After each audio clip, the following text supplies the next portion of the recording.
Good morning students. हम आपको पढ़ा रहे थे 4th लेसन ग्रह की संवातन व्यवस्था।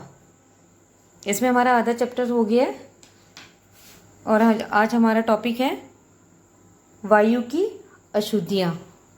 अशुद्धियाँ मतलब वायु में बहुत सारी अशुद्धियाँ होती हैं, शुद्ध वायु और अशुद्ध वायु। अशुद्ध वायु ग्रहण करने से क्या क्या परेशानियां होती हैं और ये अशुद्धियां क्यों होती हैं, इसका हम विस्तार से अध्ययन करेंगे आज। क्लियर?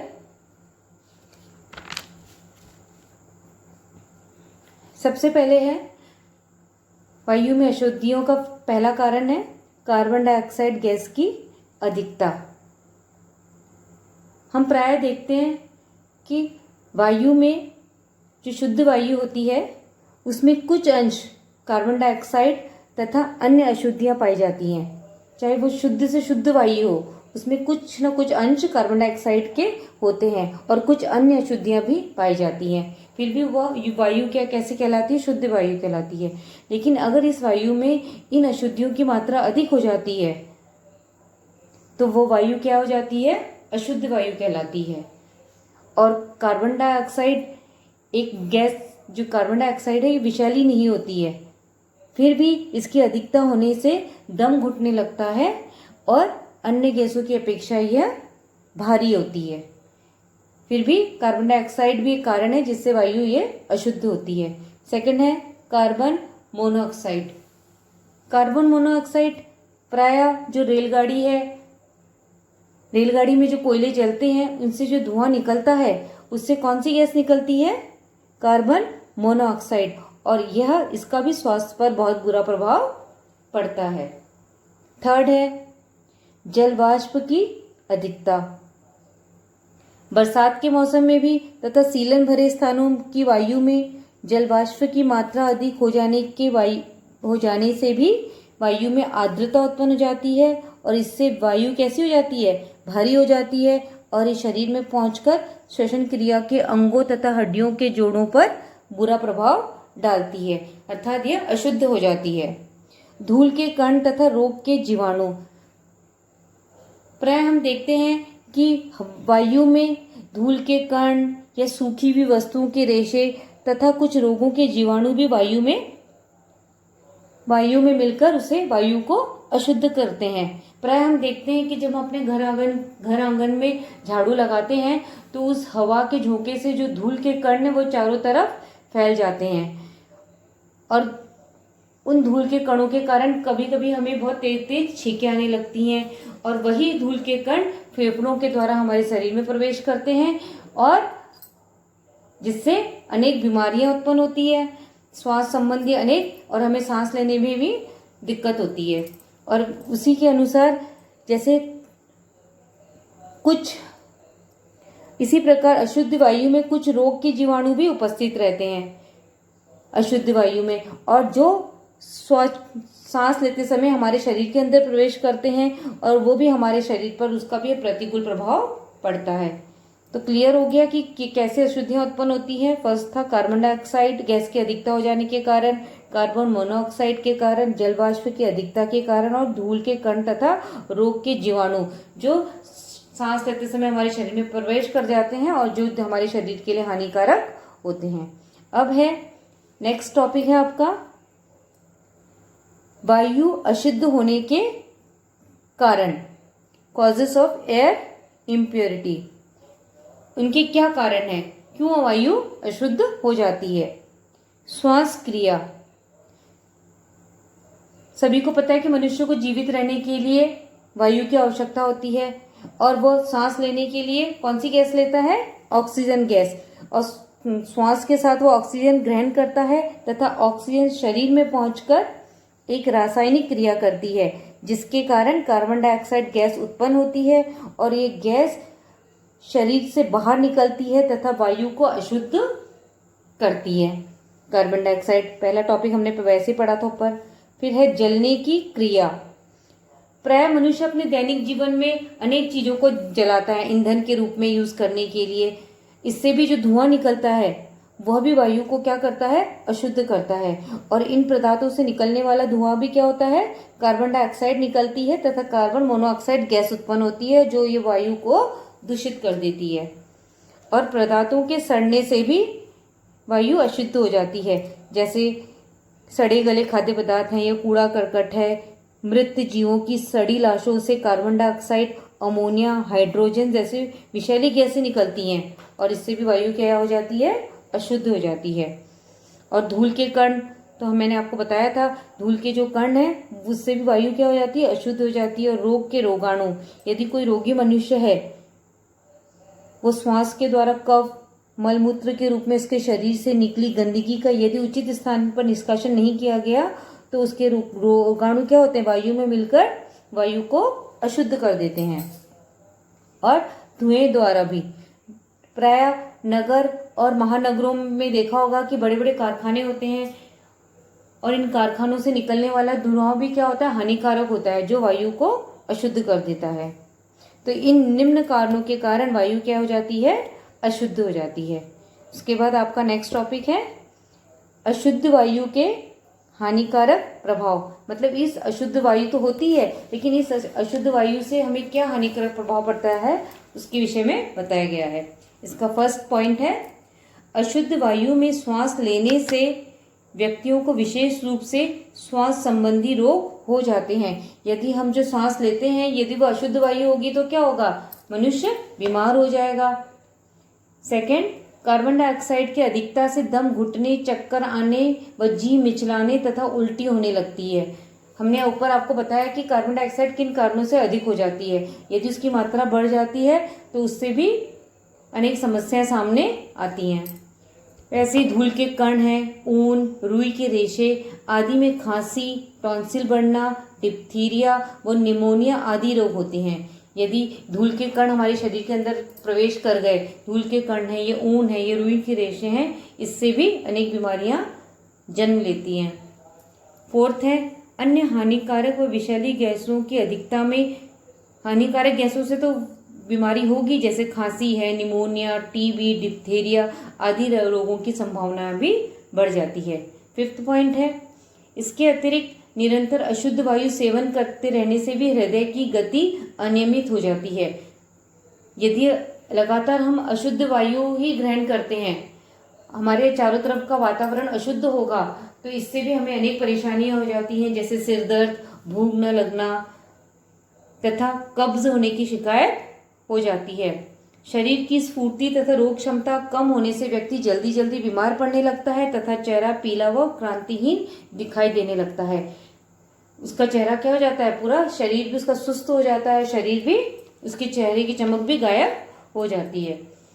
तो ये होता है जब हमारे आसपास का वातावरण अशुद्ध होता है। इसीलिए कहा जाता है कि हमें अपने घर आसपास के वातावरण को स्वच्छ रखना चाहिए। अगर आप स्वच्छ रखेंगे तो वायु भी शुद्ध मिलेगी। अगर आप आसपास के वातावरण को अशुद्ध रखेंगे तो क्या होगा, वायु भी हमें अशुद्ध ही प्राप्त होगी। क्लियर। अब नेक्स्ट टॉपिक है आपका वायु की अशुद्धियों को दूर करने के उपाय। और यहाँ आपको वायु की अशुद्धियों को दूर करने के दो उपाय बताए गए हैं, एक है प्राकृतिक साधन और एक कृत्रिम साधन। प्राकृतिक साधन अर्थात प्रकृति द्वारा प्राप्त होते हैं। इसमें फर्स्ट है आपका टॉपिक गैसों का विसरण। विसरण मतलब फैलाव, फैलना। गैस एक स्थान पर स्थिर नहीं रहती है, वह सतह ही एक स्थान से दूसरे स्थान पर फैलती रहती है।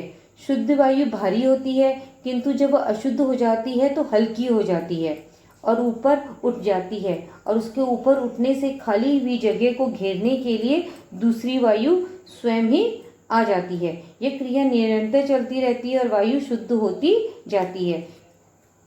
जैसे कि इसमें लिखा है कि वायु क्या होती है, शुद्ध वायु भारी होती है, लेकिन जो अशुद्ध वायु वो होती है, किंतु जब वो अशुद्ध हो जाती है तो वो क्या हो जाती है, वो हल्की हो जाती है, और हल्की होने के कारण ऊपर की उठ जाती है तो उसका स्पेस खाली हो जाता है, तो उस जगह को फिर से शुद्ध वायु भरती है। ठीक है, उस जगह को शुद्ध वायु ले लेती है, उस जगह को शुद्ध वायु घेरती है, और ये क्रिया निरंतर चलती रहती है। सेकंड है पेड़ पौधे। पेड़ पौधों के द्वारा भी वायु शुद्ध होती है, ये तो सभी को पता है। क्योंकि क्या होता है, मनुष्य के श्वास तथा अन्य कारणों से कार्बन डाइऑक्साइड गैस उत्पन्न होती है जो पेड़ पौधों के लिए आवश्यक है, और पेड़ पौधे इस कार्बन डाइऑक्साइड को ग्रहण करते हैं और ऑक्सीजन का निष्कासन करते हैं, और पेड़ पौधे इस क्रिया में से भी वायु को शुद्ध करते हैं। मतलब पेड़ पौधे भी वायु को शुद्ध करने के लिए महत्वपूर्ण कार्य करते हैं, इसलिए कहा जाता है कि अधिक से अधिक पेड़ पौधे लगाने चाहिए। आंधी भी क्या करती है, आंधी के चलने के कारण भी वायु की अशुद्धियां तथा दुर्गंध आदि सारे वायुमंडल में फैल जाते हैं और इस स्थान से वायु शुद्ध हो जाती है। वर्षा के कारण भी, वर्षा भी क्या करती है, वर्षा जब होती है तो वायु की विभिन्न अशुद्धियों को अपने साथ बहा ले जाती है, जिससे वायु शुद्ध होती है। ये तो थे प्राकृतिक साधन। प्राकृतिक साधनों में हमने पढ़ा गैसों का विसरण, पेड़ पौधे, आंधी, वर्षा, ये क्या थे, प्राकृतिक साधन। अब हम पढ़ेंगे कृत्रिम साधन। कृत्रिम साधनों के द्वारा हम कैसे वायु को शुद्ध कर सकते हैं। पशुशाला, रेलवे स्टेशन, कारखाने, चर्मशाला इत्यादि से दूर मकान बनवाने चाहिए, क्योंकि इनमें से दूषित वायु निकलती है, इसीलिए इन जगहों से हमें अपना मकान दूर ही बनाना चाहिए। रसोई घर में धुआं निकलने के लिए चिमनी बनी होनी चाहिए, जिससे कि दूषित वायु बाहर निकल सके। इस बात का ध्यान भी रखना चाहिए कि घर में कोई वस्तु सड़कर दुर्गंध न फैलाए, इससे भी क्या होता है, वायु क्या हो जाती है, अशुद्ध हो जाती है। घर के आसपास वृक्ष होने से भी धूल गर्द में बहुत बचाव होता है। घर के शौचालय, मूत्रालय की प्रतिदिन भली भांति हमें सफाई करनी चाहिए। रोगी का मलमूत्र, कफ आदि को भली भांति विसंक्रमण करके नष्ट करते रहना चाहिए। यदि रोगी मनुष्य के घर में है, अगर वो यहाँ घर के किसी भी कोने में थूकता है तो क्या होगा, उससे भी रोग होने की संभावनाएं रहती हैं। इसीलिए ऐसे व्यक्ति, रोगी व्यक्ति के जो कफ है, मलमूत्र है, उसका भी संक्रमण भली भांति करना चाहिए। घर के अंदर गाय, भैंस ऐसा कोई पशु नहीं रखना चाहिए जिससे उसकी गंदगी से घर का वातावरण अशुद्ध हो जाए। घर को चूने से पुताई तथा गंदे स्थानों व नालियों से फिनाइल व DDT आदि डालने से भी वहां की वायु को शुद्ध किया जा सकता है। सड़कें पक्की होने से भी धूल गर्द अधिक नहीं उड़ती और सड़कों की नालियों में गंदा पानी नहीं जमा होने देना चाहिए। जो घर के हमारे आसपास जो नालियां होती हैं, उसकी हमें प्रतिदिन, अपने घर के आसपास की नालियों को तो हम प्रतिदिन सफाई कर सकते हैं, ताकि उसमें कोई गंदगी ना हो सके। अगर गंदगी होगी तो वो हमारे लिए ही हानिकारक होगी। तो अब हमने अभी तक आपको हमने पढ़ा है कि किस किस प्रकार वायु अशुद्ध होती है और अशुद्ध वायु हमारे जीवन के लिए कितनी हानिकारक है। अब हमारा अगला टॉपिक है संवातन। संवातन का मीन्स है कि शुद्ध वायु को घर के अंदर प्रवेश करना और अशुद्ध वायु को निष्कासित करने की क्रिया को ही संवातन कहते हैं। अगला टॉपिक आपका है बाहरी तथा भीतरी संवातन। बाहर की वायु और अंदर की वायु का संवातन।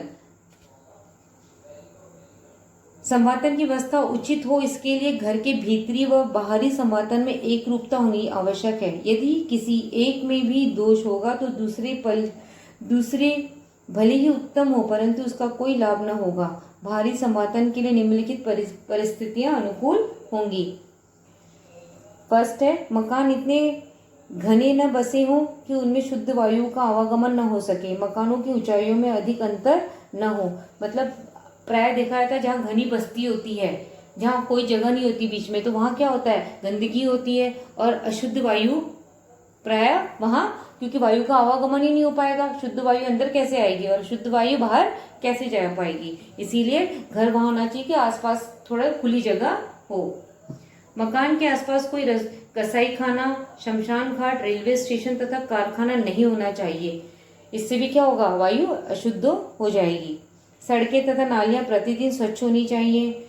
गलियों एवं सड़कों पर कूड़ा करकट एकत्र न हो, यदि हो तो उसे समय से हटाना चाहिए।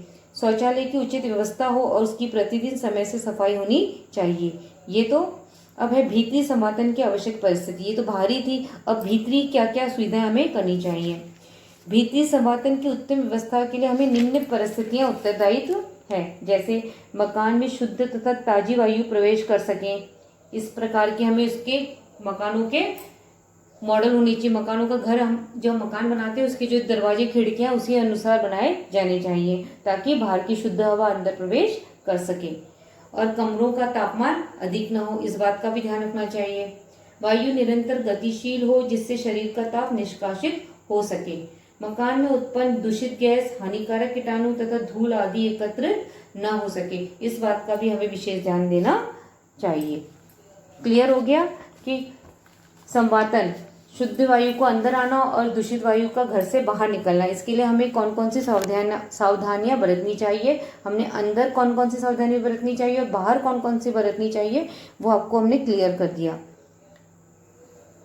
ठीक है, और इसका अगला जितना मैंने आप लोगों को पढ़ाया है यही आप लोगों को रिवाइज करना है, यही आप लोगों का होमवर्क होगा। और नेक्स्ट क्लास में हम इसके नेक्स्ट टॉपिक को लेंगे। ठीक है, ओके क्लास।